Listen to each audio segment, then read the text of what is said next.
Año 2011. Spain, después de un fiestón padre, está sumida en una resaca económica del copón. El país está jodidamente jodido.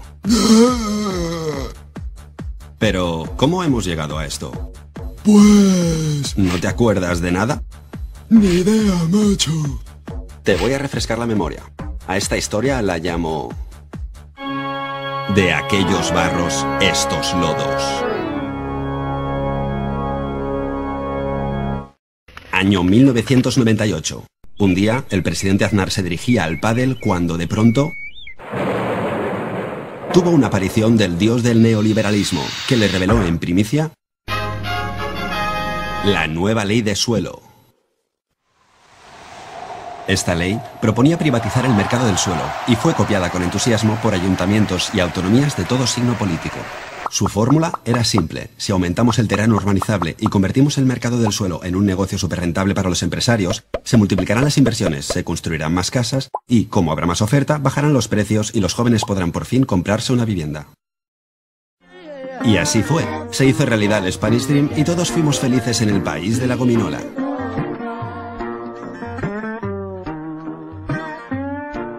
Vale, quizá no fue exactamente así. Vayamos hasta el año 2002. Para entonces, el ritmo de la construcción ya se había disparado.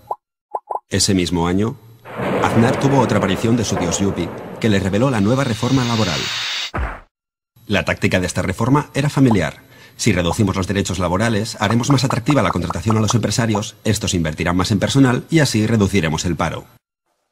Y así se disparó la demanda de mano de obra y miles de jóvenes enviaron a tomar por culo los estudios para currar en la construcción.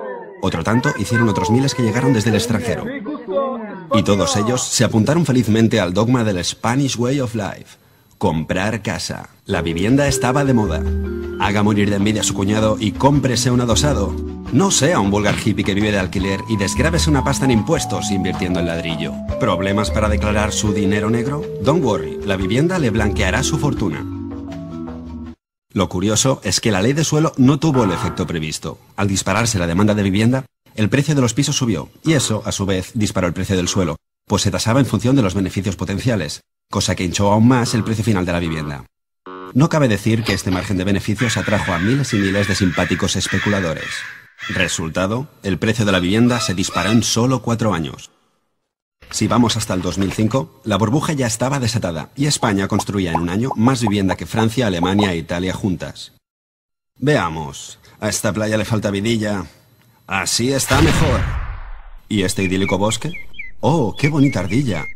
¡A tomar por culo las ardillas! ¡Y bienvenido el progreso! Gracias al motor de la construcción, nuestra economía estaba on fire y todo el mundo hablaba del milagro económico español. De pronto, alguien dijo: ¿y si aprovechamos el superávit para invertir más en I+D? Así era nuestro milagro económico. Mientras el referente de los empresarios americanos era Google, aquí todos querían emular a Paco el Pocero. Pero se asomaba un drama descomunal. El precio de la vivienda estaba ya por las nubes. Bueno, pero al menos teníamos trabajo. Cierto, el paro había bajado a una cifra récord. Pero mientras la vivienda en términos reales había más que doblado su precio, los sueldos se habían quedado más congelados que Walt Disney. Vamos, que aun estando en el mayor periodo de bonanza de la democracia, la mayoría cobraba un SDM, también conocido como un sueldo de mierda. Pero, si la vivienda está más cara y los sueldos son los mismos, ¿por qué la gente sigue comprando pisos? Bueno, aquí es donde aparece tu amigo el banco. Bancos y cajas no querían perderse el festín y empezaron a rebajar exigencias para conceder créditos. Hola, gano un sueldo de mierda y mi avalista es una tortuga con gorra. Hipoteca al canto. Y tranquilo, para que pueda asumir las cuotas les tiraremos la hipoteca a 40 años. Y si algún día no puede pagar la hipoteca, como los precios siempre suben, vende la casa, recupera la inversión y encima gana dinero. Y recuerde, la vivienda nunca baja. Además, le hincharemos el crédito para que se pague un cochazo, un crucero, una pantalla plana y un smartphone con Wi-Fi y Grommenauer. Y así, por primera vez en la historia, con un sueldo de mierda podías vivir de puta madre. ¡Soy rico!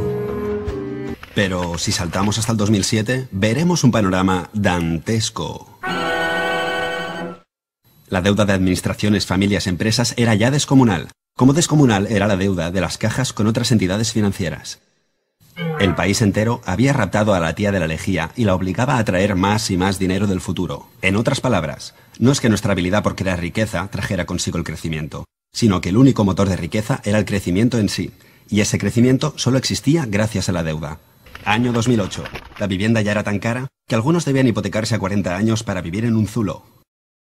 Había que parar aquello de algún modo, pero nadie sabía cómo. España entera era como la orquesta del Titanic, tocando sin parar mientras el barco se hunde. Hasta que al fin estalló una crisis crediticia en Estados Unidos que se contagió rápidamente por todo el mundo. Y, de la noche a la mañana, los bancos dejaron de prestar dinero, los inversores dejaron de comprar deuda y el pánico se desató. Como nadie prestaba dinero, se produjo un efecto dominó. El consumo se desplomó, se contrajo la economía, las empresas empezaron a hacer despidos en masa y las familias sin trabajo fueron expulsadas de sus casas por impago.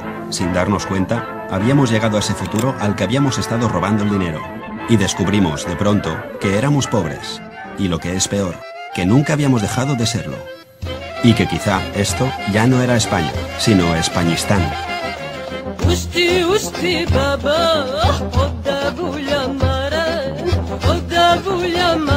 Baba me pena que ve,